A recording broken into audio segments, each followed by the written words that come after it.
Good morning, all. Welcome to this workshop, local missions, and we're at a little bit of technical difficulty, but we are all set to go. All things work together for those of us who love the Lord, right? We will welcome Jeff, who works with international students in the US, and he will give us a beautiful talk and explain to us what's in his heart, what the Lord has put into his heart, and how we can work cross culturally and develop friendship and with the motive of winning people for Christ. So let's put our hands together and welcome Jeff.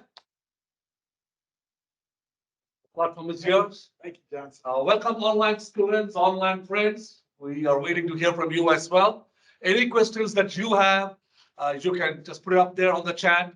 And on behalf of you, I will put the question forward to Jeff, and Jeff will answer it for us. Over to you, Jeff. Thank you so much, John C., for that. My privilege to be here. Again, my name is Jeff. Keep it simple like we do with students, just first names. This is Linda, my colleague. She's a DTS grad and Hello. works with international students as well. So we're kind of tag team a little bit today. So we're going to take kind of a 30,000-foot view, if you will, kind of look at generally about students, what's going on, and then we're going to look at the world, God's world as it is, and then we're going to look at culture, and then talk a little, have some discussion afterwards, hopefully, as we get through things. So some of you might be wondering, who is International Students Inc., ISI? Well, we're a missions agency that works with international college students at universities across the United States. We've been doing this is our 71st year of working and reaching with international students. And like we'd all say, if we go to the grocery store, just out in our community, right? We believe that never in the history of the world have we had a greater chance to reach the world than we have right here, right in our country. And so our mission is to share Christ's love with international students and then equip them for effective service in cooperation with the local church. And so we need you. We need the body of Christ, whether you're a seminary student or you're going to be a pastor at a church or you're going to be a seminary professor, whatever the future has for you as God leads you. We believe that the church, we want to envision and mobilize the church to reach the nations that God has brought right here to you. So we need to work together as the body of Christ.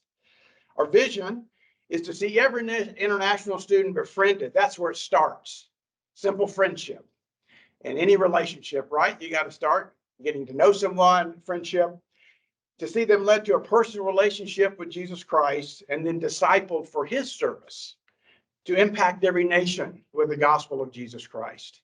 And so that's kind of the big picture view that we have, our vision. And I like to call it strategic world missions in reverse. Instead of us going overseas, which I still believe is important and we need to do to the unreached, but many of the unreached God's bringing to us. And so it's the ministry of biblical hospitality and welcoming. And in the scriptures, I think in Leviticus, where it starts with the biblical hospitality of welcoming the foreigner and the alien, the stranger, it was never just, hey, get together with your fellowship group from church and have a potluck or whatever. It was really biblical hospitality is for the foreigner, the alien, the stranger who is visiting in your country. So this kind of gives you an idea of they come to the United States, that God sends them to us from all over the world, and then they can go back wherever he sends them to. We have no idea, right? We're launching them out. Maybe it's to family, business, in industry, in different places, government. And so that's kind of the reverse of that. And if you look in that picture, this has been a number of years ago. I think I counted in that one picture, there was 8 or 9 different nations represented. This is at my church up in Plano, Texas, just north of here. Because 80% of nations currently with unreached people groups are now closed to traditional missionary efforts. Meaning you can't get a passport or a visa and then go in there and begin to do mission work. Many of the nations are closed to that. Yet at the same time, our strategic God, 78% the students that come to the U.S. to study are from the least reached nations of the world, or the places where it's hardest to go with the gospel, or with let's say a US passport, we can never get into those countries. And so countries like India, China, Iran, Nepal, Vietnam, all those countries, their governments might not get along, or they not have difficulties with different governments, but they're still sending their best and their brightest students here to study. And Dr. Billy Graham commented years ago, he says, when it comes to reaching the world for Jesus Christ, I cannot think of a more strategic ministry in the Lord's work today. These future leaders from around the world will go back home carrying the good news of the gospel.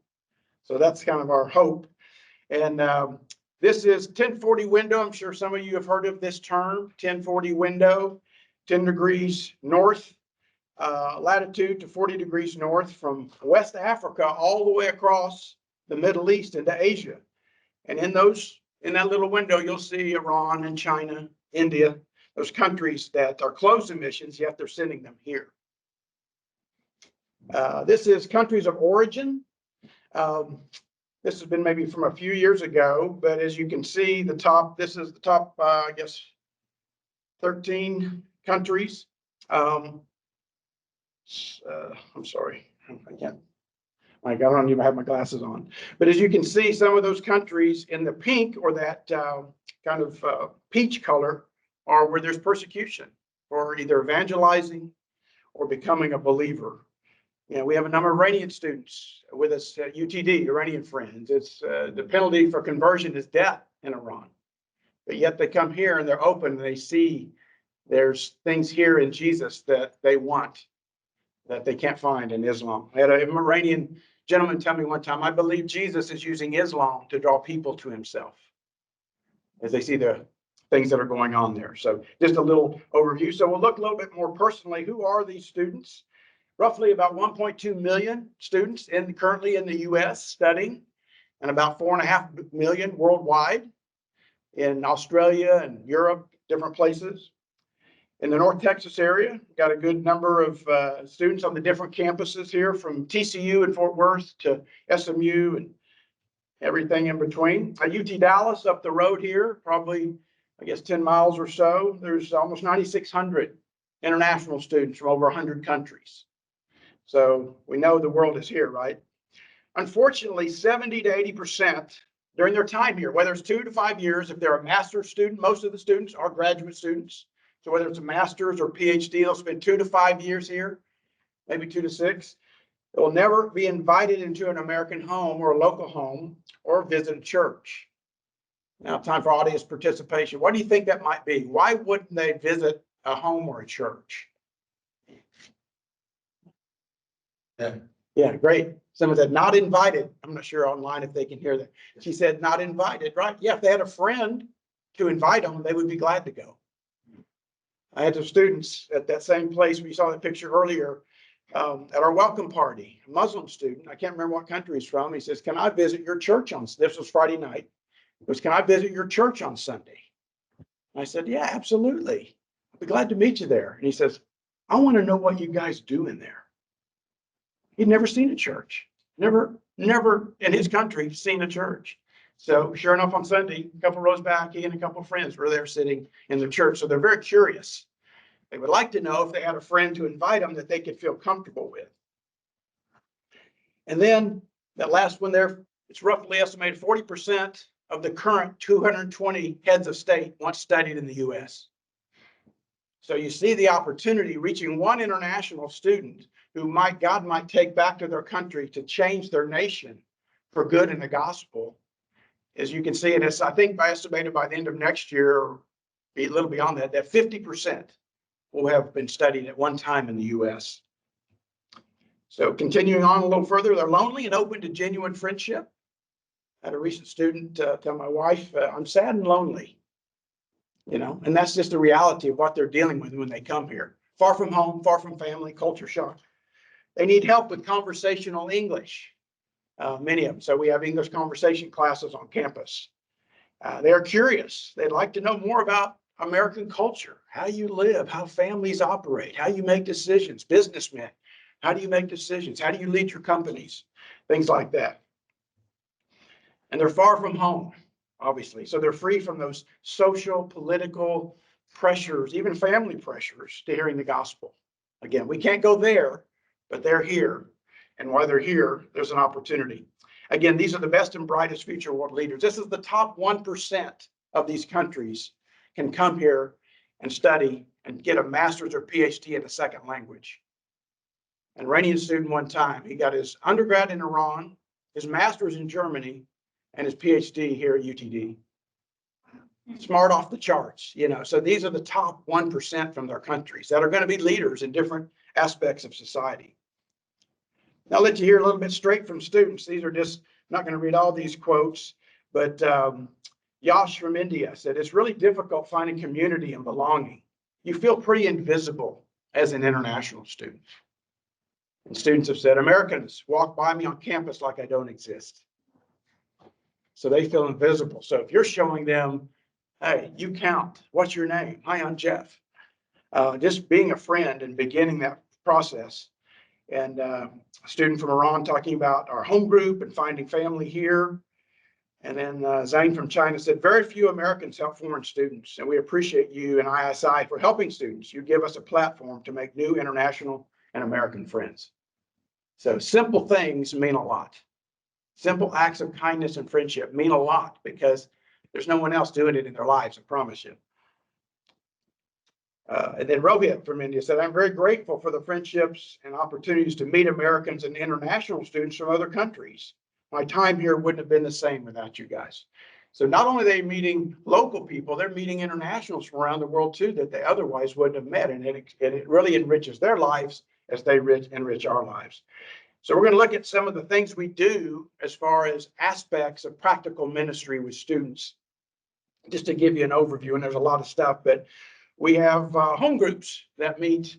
Some meet once a month, some meet twice a month, some meet every Friday.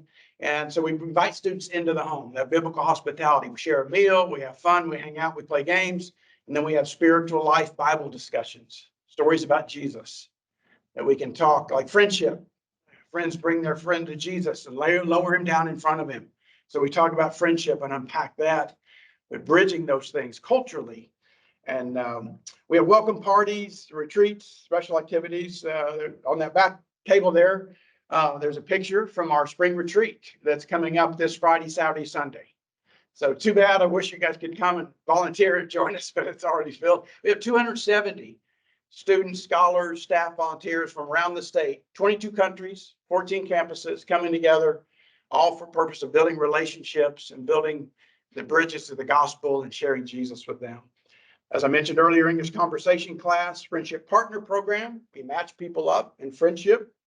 Students, we do Bible studies, and for students who want to learn more about, hopefully after this retreat, students will say, I want to learn more about who this Jesus is. We do airport pickups, which is very popular. If you're standing at the airport, students never been to America, never done a campus visit, of course. You're standing there with a sign with their name on it. You've got a friend for life, right? Because they're just been off a 20-hour flight. They're coming, their head spinning, and there's someone, oh, someone knows my name and is here to welcome me. So that's important. We do Walmart shopping trips, go to ethnic markets, take them to the Indian, like Patel Brothers or Indian Bazaar, or to the Asian market. We offer free furniture, help them get set up. Many times they get here, don't realize that they thought the apartments were going to be furnished. So we get churches to donate furniture, and then we take it, connect it to them. Provide temporary housing if they can't get in right away. And then also spouse and family ministry if they bring their kids, you know, PhDs or something like that. So trying to reach out to them. Kind of more straight from students. It's from Sandy from China, talking about the home group being a blessing to her, making friends. And Bolu, who's from Nigeria. And he's a believer from there. I was surprised by home group and that Americans would give their time to help international students. I like that we share stories about Jesus and share him and his word with students. So it was a ministry to him as a believer to see, wow, okay, there's people reaching out. So he's learning about that. And then Shane Ben said, Americans are friendly to strangers and people in China. And so, because students will say, everybody here in America is so friendly, Texas is so friendly, right? Hi, how you doing? Everybody says hi to everybody. But friendship takes more commitment, right? They said people are friendly, but they don't value friendship, right? Because that takes time and intentionality, especially with students. It takes a while to build that over time. And then Mimi from Vietnam. I can't tell you how amazing my heart feels when I read the Bible. I want to read it more. That was from one of our home groups, that she was getting a chance to hear stories of Jesus and learn about him. And she went back to Vietnam, didn't become a believer, but hopefully God's still working. So we talked about, the best and the brightest. This is a picture. This is 2013. So this is a dated picture. This is the Iranian cabinet from 2013. And so that's about, I counted, because some of the guys went to multiple schools, about a third of their cabinet in Iran went to school in the United States. And so you never know, again, that one chance to befriend somebody that God is going to use and have a chance to maybe influence their country in a positive way. And then here's a former Muslim student with a PhD, now follower of Christ. She came to visit her sister here at UTD, who'd become a believer, was a part of a home group, came to Christ. And she saw her sister was very different when she met her. What's happened to you? And so what Jesus happened to her, right? So anyway, she ended up becoming a believer. And that's our spring retreat, leading others to discover and learn about who Jesus is. And the most important thing of why we reach international students, they're there, we can give you all that information, but again, God's word is the basis, for all of us, right? And life and ministry of what we do. And so he says, the alien living with you must be treated as one of your native born. Love him as yourself. I'm the Lord your God. So that's always been on God's heart. I say to my American friends, born in the USA, right? Bruce Springsteen.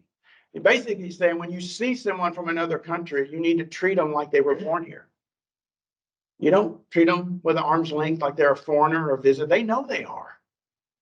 By their appearance, their clothes, their skin, their voice, their accent, they know they are. But we are the ones who need to love them as ourselves.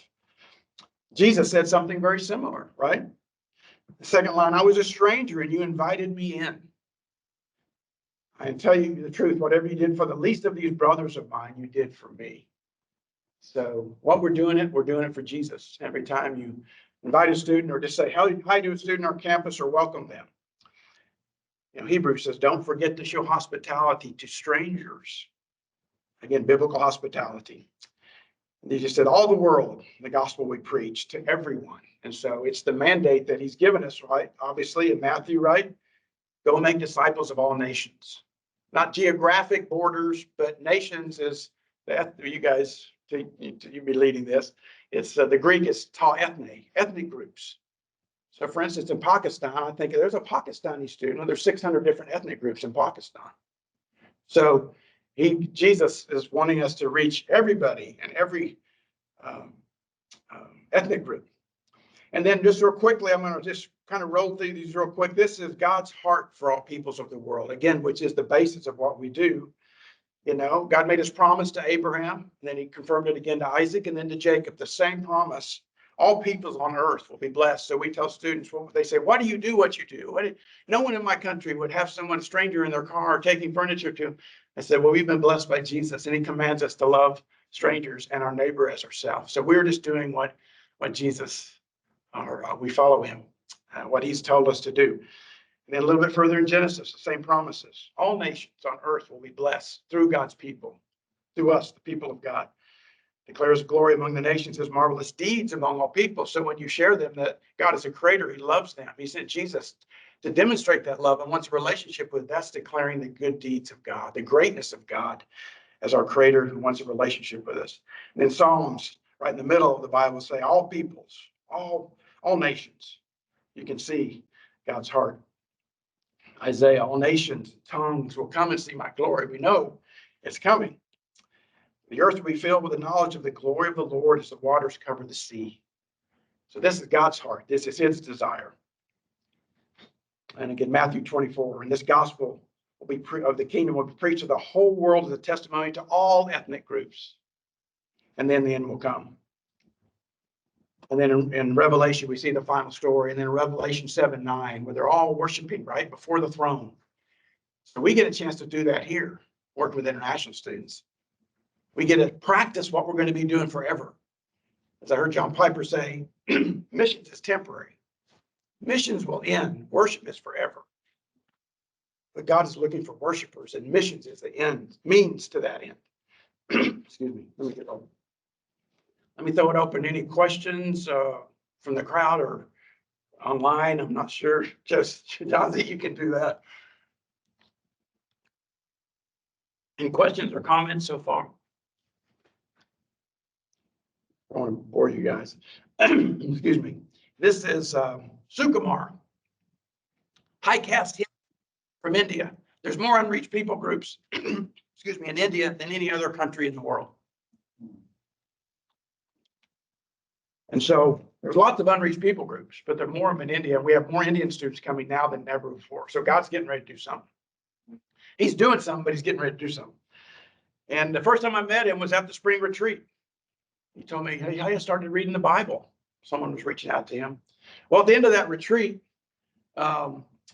he lost his cell phones. We were packing up to go home. Everybody's tired, right? You've been up all this, and he can't find his cell phones. He had two. He had $2,000 cell phones. One was for school stuff and emails with professors and projects. Others for gaming, stuff with his friends, just searching the internet. This guy was loaded. But anyway, long story short, we went into the cabins to look them. We're looking in the cabins, pulling up mattresses, and I said, Lord, we need your help to find Sukumar's cell phones. We're the last ones on camp. I'm ready to go home. And we walked out, and right by the back of the van in the grass, his cell phones were laying crossed on top of one another. And I just saw Sukumar last Friday night. We talked about that story. God used that miracle and some other things in his life. My wife's cancer and God's healing of her to show him God was real. Because I sat there and I just prayed, Lord, we need Sukumar's cell phones. Please help us. And I was just as shocked as he was when we walked out. So anyway, probably going on too much here. Excuse me. These are Lee and Wynn. Some of you might know them. They were DTS students. They started at Richland College as in a community college, then went off to a couple of different schools, both DTS graduates. Wynn there on the right in the light sweatshirt, she works in the accounting office here at DTS. And Lee was on our staff for a while. Now she's married and living in Atlanta, working with international students there. So you never know the full cycle. That's totally the Lord, what he's going to do when you meet these students when they're 20 years old and following.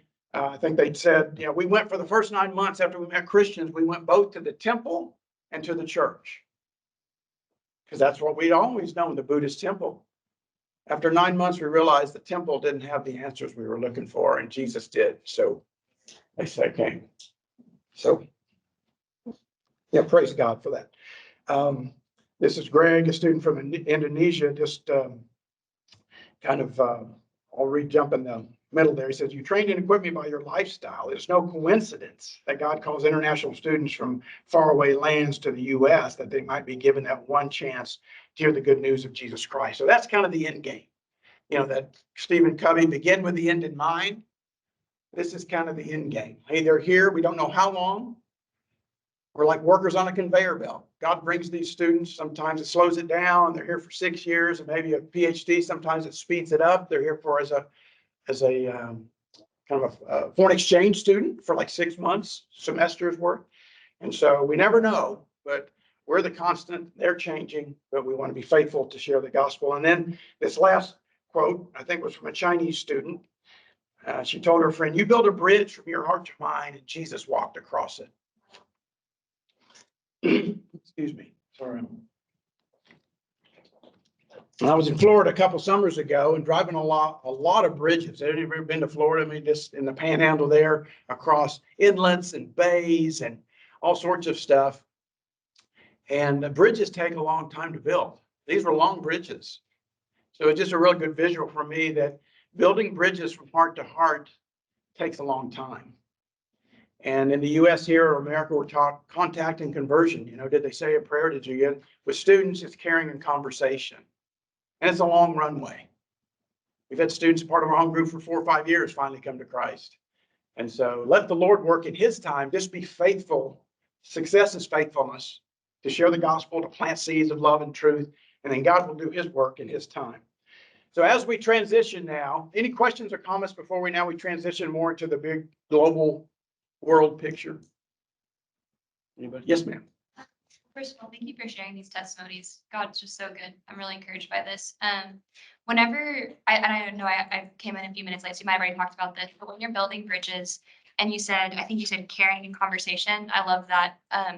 Are you guys aiming as often as possible to share the gospel, or is there a time when you're like, okay, now we can't? You see what I'm saying, or is it just, does that question make sense? Yes, that's a great question. Yeah. Yes, sir. To repeat the question loud so those online can hear it. This young lady, okay, I'll do my best to paraphrase. She said, do you always trying to work towards the gospel and sharing the gospel, or do you are a little bit more slow in doing that, I guess is what Like I. a great timing that you're looking for. Yes, yes. It's kind of both, but we're want to be sensitive to the Spirit and when they're open and receptive to it.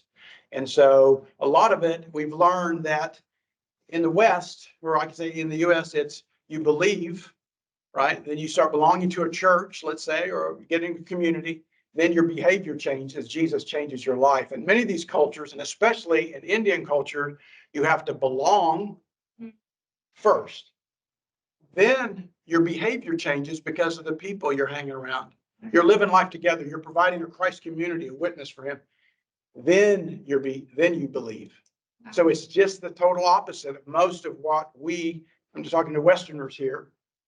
They got to belong first. So we had a worship night on campus at UTD a couple of weeks ago, international students, all Indians, sharing worship and praise, and God did some neat, it was just beautiful to see. But the guy playing one of the two, I can't remember the little drum thing, he's not a believer, but he found people that he belongs with now. And we've invited, he's in the community, he's a part of it. And that's the first step many times. So making sure that there's a community that they feel cared about, then they're much more open. Once you've built that bridge of trust, which takes time, then they're much more open to hearing about Jesus from you. And it's not just some facts and figures about a historical person. This is Jesus who changed my life. And that's a whole different thing. Yeah. When you get a chance to share your testimony, here's what Jesus did for me. And that many times opens the door to other things in there. But yeah, great question. And we'll look at some of that further. So, okay, first question, again, audience participation, both online and even though maybe can't hear you. How many of the world's, oh, I'm sorry, let me get to the first thing there. There we go. If the world's current population, a little over 8 billion people, were reduced to 100 people, which maybe it'd be crowded, but we may fit them in this room, right? If the world's population was reduced to 100 people, how many would be Asian, do you think? Any guesses? I'll just throw it up there. Oh. So Oh. 60% of the world is Asian. Okay. How many would be from Europe? Continent of Europe, you think? 20. Yeah. Wow. 12. All right. How many would be from Africa, the continent of Africa, where our friend is from? 14. You guys beat Europe. You're in second place. How many would be American? So from the good old USA. Good guess. Yes. So 5% of the world is American or US. And so we all view the world through our ethnic lens called ethnocentricity. You see the world from your experience, right? We're going to look at culture here a little bit, but you see it from your perspective. And now this helps us step back and see it from God's perspective. We got to see the world. God is not a American God or a European God or an Asian God. He's a global God. I joke with my friends at church. He's not an Aggie. He's not a Longhorn. You know, he's not a Texan. He's not a Texas God. He's a global God. And his heart is for everyone, every place. All right. How many would be white in a world of 100 people? About 30%, let's say. How many would be malnourished? Fortunately, about 50% of the world. All right, how many would be unable to read? Just read. Basic understanding of reading. About 70. So 70%. So you'll hear things like storing of the gospel, narrative storytelling. In many of these cultures, this is how truth is passed on. And so that's a big thing, especially with international students. I've had students who want to do Bible study, and the guy we sat down, he says, I want you to read me the story. I brought a Bible for each of us in the same translation. He said, I want you to read the story to me, and then I'll retell it to you. And it was amazing. So I'd never heard anything like it. He remembered details even after weeks after we had met. So that understanding, yeah, culturally, where are they, how do we, like Paul said, be all things to all people? How can we do that in a way that's going to communicate the gospel in a culturally relevant way? And then how many would hold a university degree? You guys are all in here, advanced degrees, and our worlds that we run in, you know, are everybody's highly educated. But about one person in a world of 100 people would really hold a university degree. So that, again, we've got to step back and see the world as it is, as God sees it, not as we want it to be or we think it to be.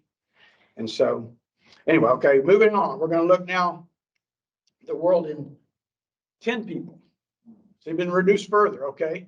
Who is Jesus? The person of Jesus in 10 people. About 10% maybe would be a true born-again follower of Jesus, you know, that really has a personal relationship with him. Well, he's a nice teacher, but I want to do my own thing. I heard Elon Musk say, I like the teachings of Jesus. I don't know, does he like Jesus? Hopefully. He said he liked the teachings of Jesus. So about 2 people, 20% would say, you know, might call themselves Christians. We know they're kind of the nominal or go to church, and then about 40% would say, no, thank you. I've heard about him. I'm not really interested. You know, it's not my thing. Students will say, I'm not into religion. And I'll say, me neither. I hate it. But a relationship with Jesus, that's a whole different thing. Because in religion, Jesus hated it. His greatest, you know, criticism was the Pharisees and Sadducees. So students will immediately go to religion. So I always bring it back to relationship. Try to move her. And then about 30% would say, who is that? Never heard of it.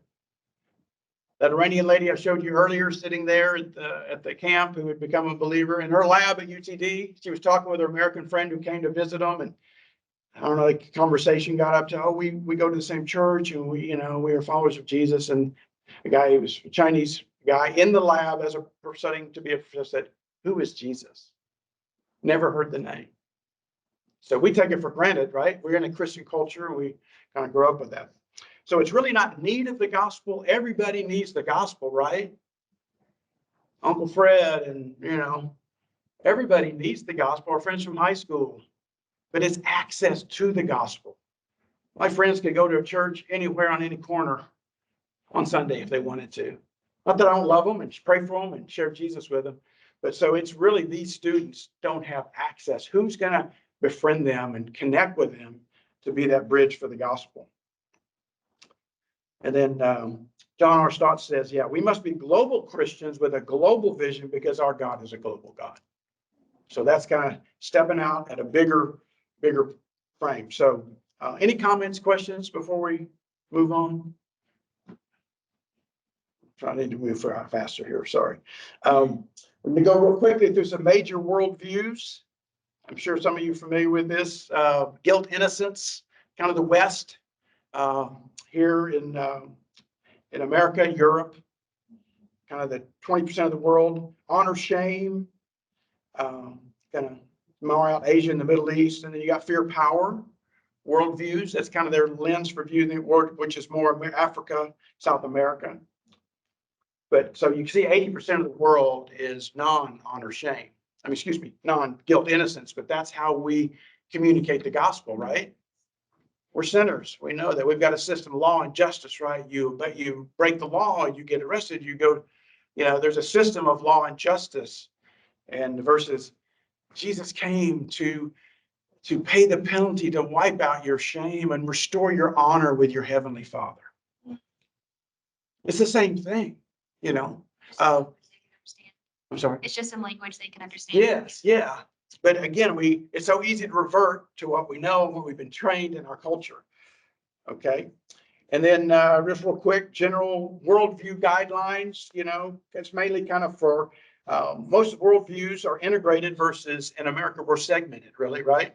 Most countries, your religion is your family, is your culture, it's everything. Call to prayer 5 times a day, you know. So here we're very segmented. Leave your religion at home. Monday, it's time for work, you know. They're very group, collectivist kind of orientation, group decisions, doing things, well, I got to check with my family or my roommates or my friends. We're very independent, right? Blaze your own trail, go west, young man, you know, all that stuff. They're very independent on family, community, government. We want less government, right? More freedom, more independence. You know, that's just the way, the difference between the East and West kind of. And there again, family, community, more of a culture orientation, or we're individual orientation. So anyway, just some general quick guidelines. So say, what is culture? It's structured customs and underlying worldview assumptions. We all have them, right? No matter what your worldview is, there are certain assumptions about your worldview and the rest of the worldview by which people govern their lives. Culture is people's shared design for living based on a learned traditions and pattern of behavior. Now, John Z probably knows this. I've learned that Hinduism is not a religion, it's a culture. It's just a way of life and a way of living. And they do certain things at the temple, but it's more about the family and the culture, the community. And so anyway, so let's see if I can get this video to work. And I want you to pay attention. It's got some subtitles of what students are saying. See if I can get it to work.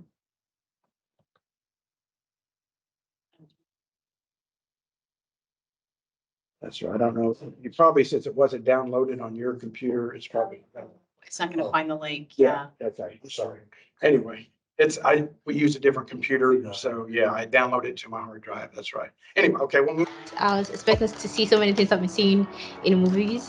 And the moment I landed, I got out, I was like, this is like those GTA games I used to play on my computer. This is like Vice City or San Andreas. It looked quite unreal, I must say that, because everything was in order. When I come to USA, like my parents, they're in China, my friends, they're in China.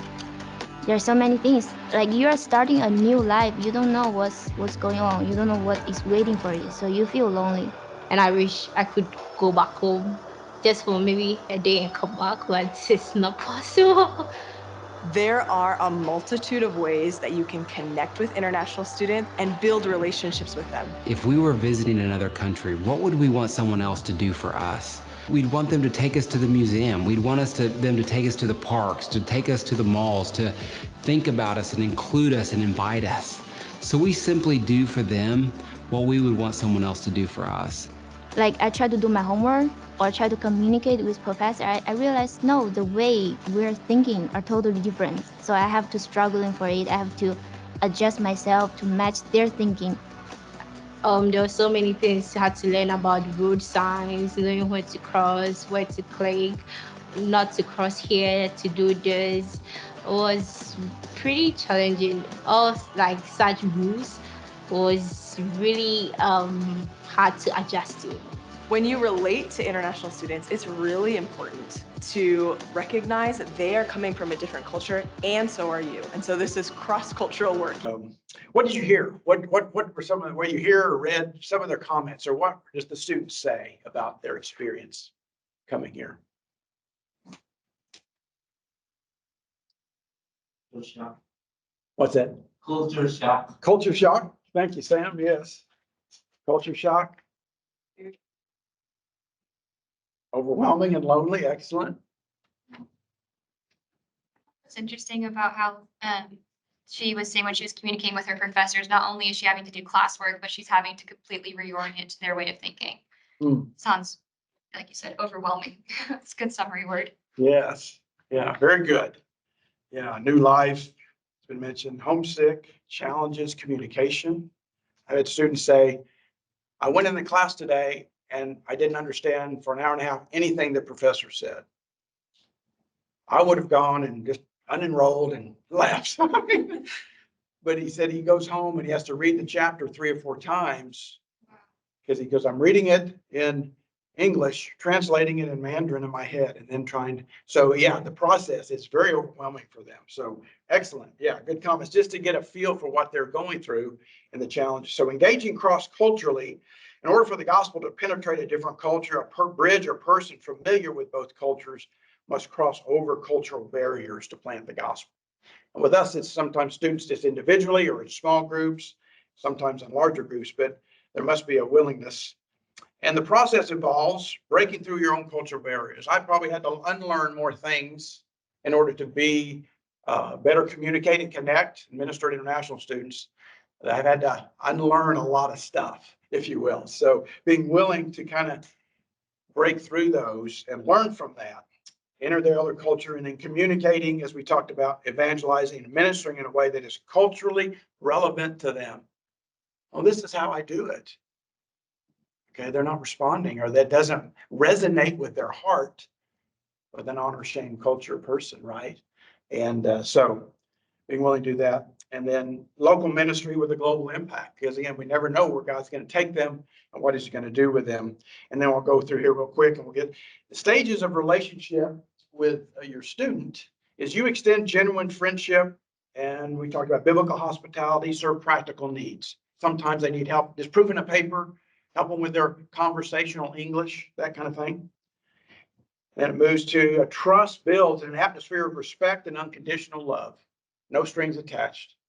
Whether they accept and want to learn more about our Jesus or not, that's not the deciding factor. We are there to show them the love of Christ and build that relationship. So they're open to sharing personal issues. They're here, and sometimes maybe their grandfather died back home, and they can't travel to go back. So they're dealing with a lot of stuff because their family is still there. And then the student is willing to learn about Christ from you. As we talked about earlier, there's a personal relationship with Jesus. I don't follow a religion, I follow a person. It's a huge difference. I was sharing with from Iran a couple of weeks ago, and I said, he was talking about, I've studied different religions and I'm interested in learning about Jesus. And he's read about Judaism and all these different things. And I said, can I share with you what I heard one time? Religion is man's attempt to reach God. It's bottom up, right? Do these things, follow these rules. That Jesus is God's attempt to reach man through a personal relationship. It changes everything. So I spend more time probably with students talking about the difference between religion and relationship, because that's where their mind goes. Oh, you want me to change my religion? No. Another Iranian student. I said, I want you to think about Jesus and who he is, what he did, and what that might mean for you personally. So make it about Jesus. Make it about the relationship. As a guy shared at one of our conferences a few years he said, Christianity, Christian, Christ. The shorter the word, the better. Amen. So, okay. Here's some practical guidelines. We talk about friendship, not just friendly. And we're notorious for that in the West. Genuine, loving, caring. You build bridges to connect. We talked about that. It takes intentionality. Look for commonalities. I met a Chinese student a couple of weeks ago on campus, and he's from, he loves NBA basketball. So do I. So we started connecting and talking about that, just building a relationship, texting him, how'd your team do last night? That kind of thing. So looking for common things, and it takes time. Hospitality, not entertainment. That's real important. Especially here in the West, we think, oh, we got to entertain. We got to do something different. No, you don't. You just invite, hey, my friends and I, after our, Sunday, fellowship group, or, our singles group, or our young adult, we're going out and doing this and going to a picnic. You want to come? They'd love it. You're just inviting them, bringing them into what you're normally doing, your rhythms of life. Long term, not short term. Like I said, it's a long runway. Just got to be patient. They're people to love, to bless, to let them experience Jesus through you, not projects to convert. They're people to love. Love well. That's where it starts. We talked about caring and conversation. Listener and learner. Come as I'm curious about, tell me about your religion. Or tell me about your culture. Tell me about your family. And that opens them up to want to learn about yours, but be genuine and be, because you're going to both learn. And we talked about relationship, not religion. Follower of Jesus instead of Christian. Again, the connotation is I'm a follower of Jesus. And I had an Indian friend said, yeah, we just say, Jesus is my guru. And we follow him, and he's told us to love our neighbors as ourselves. So this is what I'm living out, what my Lord is saying. So makes, again, a difference because, and then I'm going to real quick and then turn it over to Linda. And I'm sorry, probably, maybe have about 10, 15 minutes, maybe or so, I think. Well, we started late. We started about 11:20. So we're, or do whatever you want. So it's up to you. Sorry. So helpful resources. If you want to take a picture of that, just that culturetest.com. It's kind of interesting to learn about culture and different cultures. Those are some books there in the middle. The 3D Gospel, I highly recommend. It's real small and easy to read. So it talks about, presenting the gospel in culturally relevant ways. And then there's some websites there that, and so any questions or anything as we close here for Linda or myself? And then Linda's going to lead us in some group discussion stuff. And if you want to do one of these or jump to another one or wherever you want to go. So thank you, Linda. Sure. Yeah, I mean, if you guys want to like kind of come together, you can have like a quick discussion with each other, or we can just talk about it. But the first one is, in your personal experience, where and how do you see and encounter internationals in your daily life? So who feels like, yeah, I have a lot of international relationships, or like for me, I know for a long time it was, I don't even notice. I don't necessarily notice internationals, good or bad. I mean, maybe, sometimes I think it's that whole, I'm not trying to be prejudiced or whatever. I don't want to, people kind of go, I don't want to see color. I don't want to see difference. But yet there's a certain point culturally where there is a difference. So does anybody have interactions that they can share? I work with refugee students just up north, about 10 minutes of here. There's like a refugee community. So there's a community, say that again, of The refugee community. Oh, okay. And there's a ministry kind of outpost there, so I help like with a literacy program. Okay, a literacy program with refugees. Yeah. Yeah, that's great. Anything online? Anybody have experience? Cameron says she meets international students at her local coffee shop. Okay, at her local coffee shop. Right. Yeah, so that's great. So along those lines, let's go on to say, what causes you to notice that someone is from a different country or culture than your own? What kind of perks your ears to go, huh?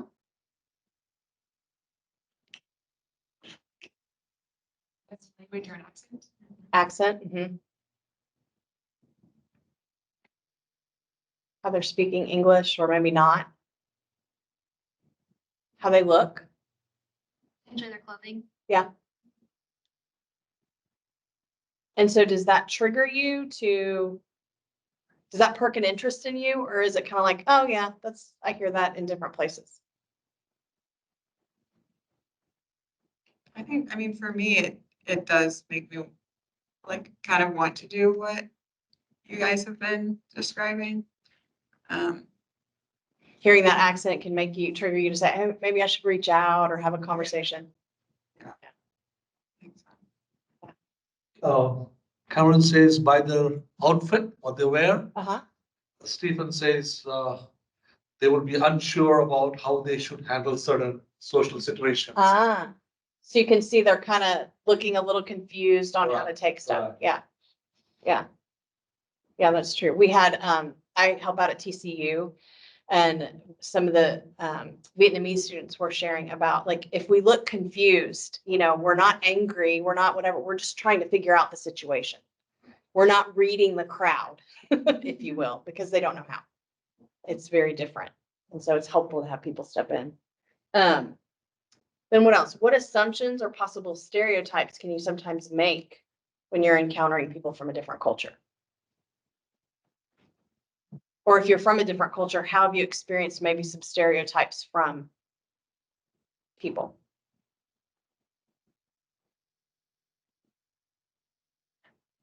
International students joke and say you can tell American because they only speak one language.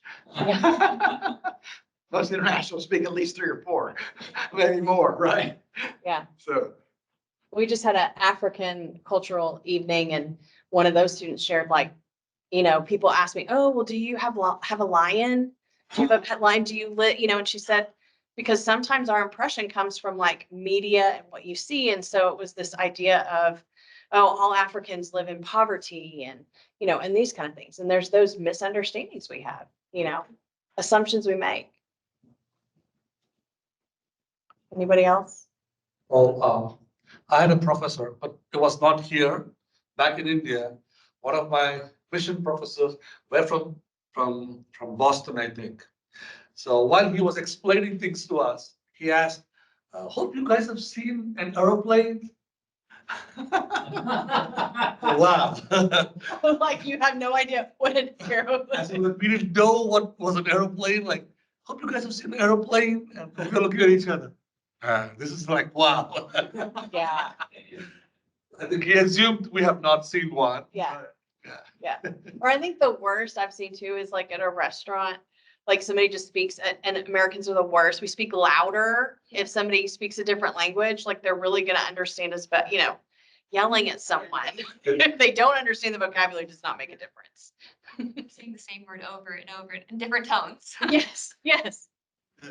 Can you understand? Well, not if I don't know the vocabulary, You speak louder or you slow down Mhm. and. So we're kind of just doing all large group. Yeah. But so what do you think are the challenges or barriers that hinder us from engaging and connecting with people from different cultures?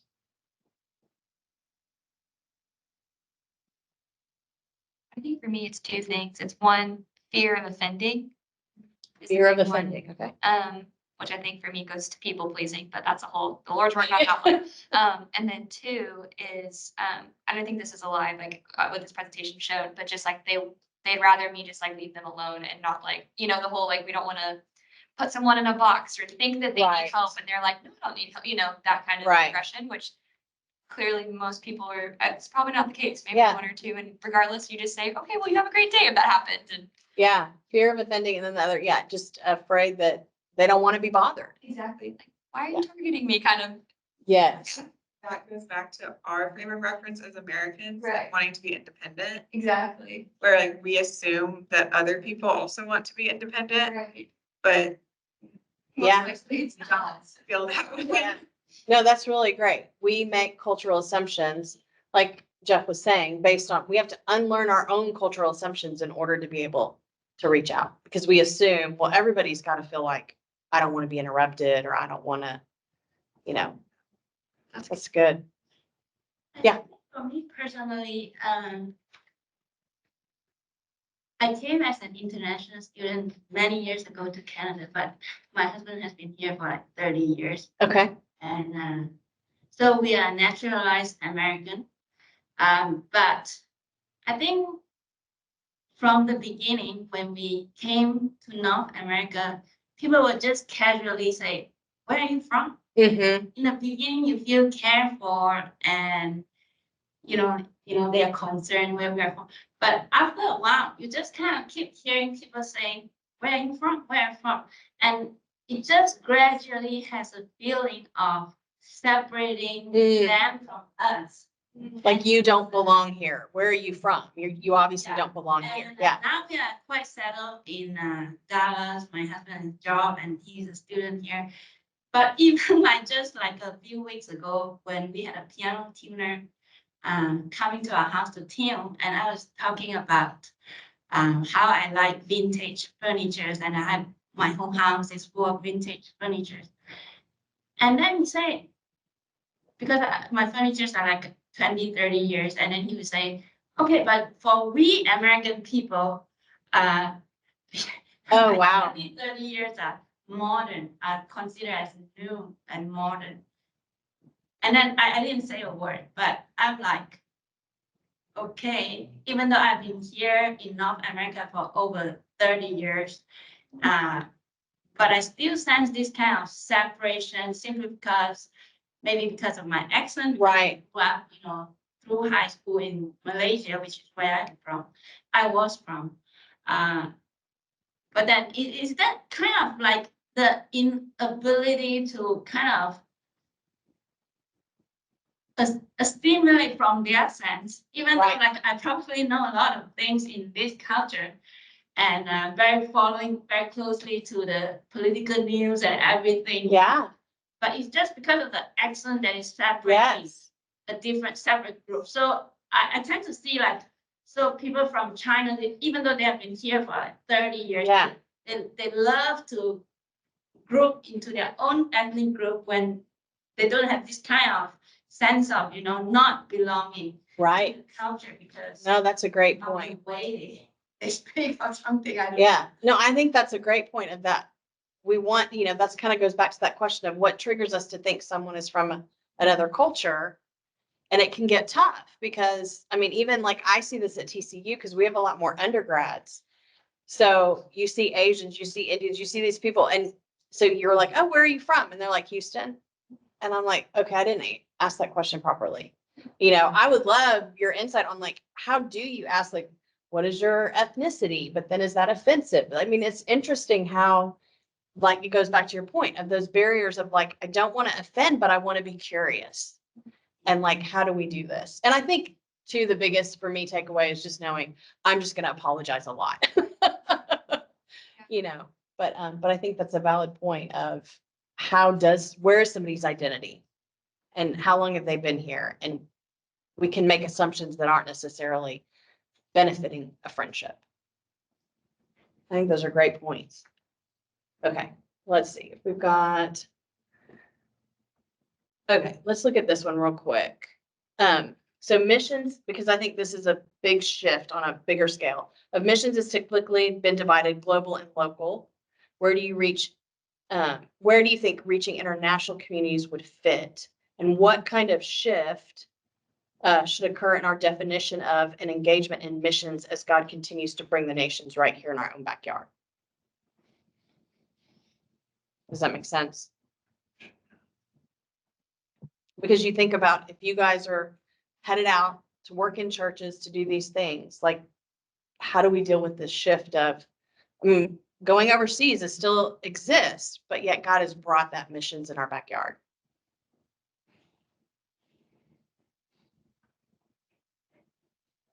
I know my first thought is it just makes me really excited because I feel like going overseas has always seemed unattainable for my specific situation. So it's like I get very excited when I'm like, wow, I am in Dallas. There's like all these unreached people groups, right? Which gets me, I feel like God's like, hey, like I can, as long as you're living missionally wherever you are, we're gonna do something, Right. And so I think the shift is, hey, let's live missionally. You don't need to go. Oh, I mean, obviously, like we want people to go to the unreached people groups. There's absolutely yes and amen. But if that's not your situation, you want to help here, like guess what? God is so kind to bring them here. Right. So Yeah, it is exciting and it opens up a lot of opportunities. Beautiful way to say it. We've met with a church recently and the missions pastor's title now is Director of Missional Living. it's good. And it's really, I mean, I was excited to see that when I went to the website before as a matter of fact, it's Chuck Swindoll's church, famous up at Stonebriar from Frisco. But that way you said that is beautiful. It's every day is a mission trip. I mean, it's a missional living, just being aware of of the opportunities that God provides around us. So yeah, a lot of it is just an openness and awareness of, hey, we need to be living missionally as we walk with Jesus. And Yeah. it opens doors and opportunities for us. And even I just want to encourage us all too and I've read this, I'm sure we all have for a long time, and I'm, been in international student ministry for a while and doing a lot of this with churches and kind of casting that vision, is if you read the Beatitudes in there in Matthew, I think it's in Matthew 5 and then Luke 6 a little bit, where Jesus said, and I didn't notice it for the longest time until fairly recently. He says, if you greet, because he says, love your neighbor, they borrow from you, take your tunic or whatever. He says, if you greet only those who greet you, what are you doing more or different than the pagans and anybody else? So that whole thing of just being willing to say hi, or, at the grocery store, international will say, hey, hey, Arun, how long have you worked here? Where is your home country?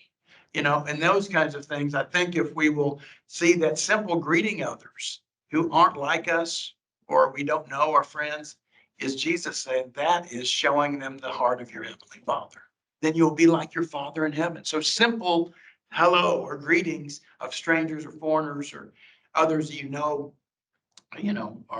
aren't from here is biblical hospitality. So something like that, and it just really kind of opened my eyes. So Yeah, Cameron has something to say. She says, one of the best ways, along with Jeff, I think she agrees, that it's best to be focused where we are living, to look around. There are people not from your community, connect with them. And she says, even at the place of work, you can connect with people. And if you're playing, place of play, your children, they can connect with people from different cultural background. Yeah. Yeah. Good stuff. Well, I think we ran over a bit, so thanks. Look for that hands together. Thank them. Yeah. hey, if you need any more information or whatever, there's our website. I'm sorry, and I should put yours up there. No, it's okay. If you want to email us about opportunities, most of them will be starting we do training in the summer for airport pickups and friendship partners and all that stuff. So you can just say, hey, I'm interested in learning more or talking further. Or Thank you, online friends, and thank you, Jeff and Linda, right? Yes. Thank you for opening our eyes to understand how we can best fit in and help our international friends find Jesus. God bless you. Have a wonderful lunch.